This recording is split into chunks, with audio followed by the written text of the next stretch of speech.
What's up guys, welcome back to CreateX 3D. As always, there's timestamps down below for you guys to watch exactly the kind of content that you want to see. We did things a little differently this time. We went ahead and showed you the new crawler in the beginning so that we can get right into the build. This is the newest crawler that I've been hinting at for a while now. I haven't been posting any videos lately, or full videos at least, because I've been super busy designing and getting the parts together with this. We're also doing two competitions right now. We're a part of the King of the Course competition with Cape Crawlers. We already submitted the Prowler over there. It should be there tomorrow. And then we are doing a comp in Diamond Valley, Southern California in April. We need to make a few modifications to the what we call Classico build, Class 1. This is our Class 3. And then we're gonna run the Prowler in Class 2. We could definitely run Prowler in Class 3, but we're gonna run it in Class 2 so we can use this guy for Class 3. Anyways, back to the main thing. This guy is called the Arachnid. I really like the name because it really does crawl just like a spider, just as you guys saw previously. This has really cool features to it.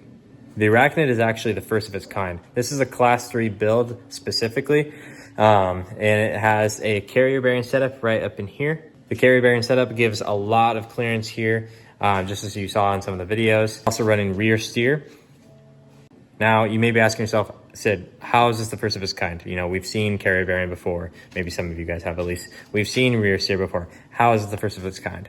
Based on the research that I've done online, maybe you guys have seen this before, but I have not seen a 3D printed crawler kit that is tubular chassis with a carrier bearing setup built into it. Usually with carrier bearing setup or a Class 3 or, you know, unlimited series, you would see these kind of builds with the frame rail chassis, which is cool. Looks good. You know, I like frame rail chassis, but I really like the tubular chassis as well. Another thing that sets this one apart from all the other ones is that it is going for a scaled look as well. I don't know if you've seen in the front, it's got a Chevy emblem. We will paint this grill black with the Chevy emblem yellow. We're gonna do a full paint job on this eventually.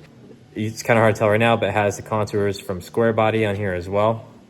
And then we are going to add some Square Body cut fenders here as well. And then in the rear, we're going to add somewhat of a scaled look to it as well. There will be a sort of tailgate thing that goes over this that will not interfere or, you know, mess up the departure angle. Yeah, but we just want to be able to include that classic Chevrolet emblem on the back. All right, guys, we're going to get into the specifics. We're going to do a real quick breakdown of the Arachnid build. Starting from the front, guys, we have a Muse, or however you want to say it, Mias, isokinetic front axle. We have a servo mount that we designed and 3D printed that also has the upper links attached to it as well. Then we have an Endura coreless servo. Then we have the high clearance links in the front, and that mounts to our angled skid plate here, which is a 7-degree angle. And we have adjustability right here. We've been doing a lot of crawling with this guy. We have adjustability back and forth through these slots so you can adjust the motor.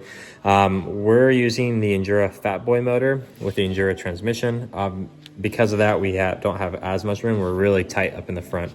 And then we're running a RC4GS receiver and radio. Then we are running a brushless Quick Run ESC. It's a pretty cheap ESC, but so far I've had no problems with it.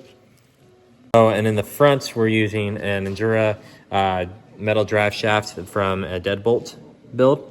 And then in the middle, where it attaches to the carry bearing, we have a drive shaft it's a stock drive shaft from a Wrangler, the Wrangler build. And in the back, the other drive shaft from a stock Wrangler build as well. Obviously, you have a bearing in the rear, a bearing in the front, and then there's an Endura transmission shaft that runs through the middle. That's one of the things I actually need to change. Is I designed it a little wrong when I first did it, and so the shaft has room to play. I can't do it right now with one hand. There you go. Has room to play around. So I really need to just bring that bearing back a little bit, so that way it doesn't do that. In the back, we are running a Muse isokinetic front axle, so we can use rear steer. And then along with that, we have a Muse coreless servo. The rear links are actually from our Prowler build, kind of a Frankenstein build in that way, but it actually runs really good the way it is. I'm just going to design a few changes to it to make it work even better. And then all around, we are running Endura 40 millimeter big bore shocks. I made the hood magnetized, so that way if you really need to get in there, you can real quick mess with stuff if need be. And then if you need to be done, snap right back. It also has some bolt holes here so you can bolt it down. The wires, the hanging wires and stuff, that's gonna get all cleaned up soon. You can see here that there's a magnet mount here. You just place some magnets in there, and then we're gonna place a scaled look to it in the rear. Things to fix on this guy. So we do still get a bit of binding when going down steep declines.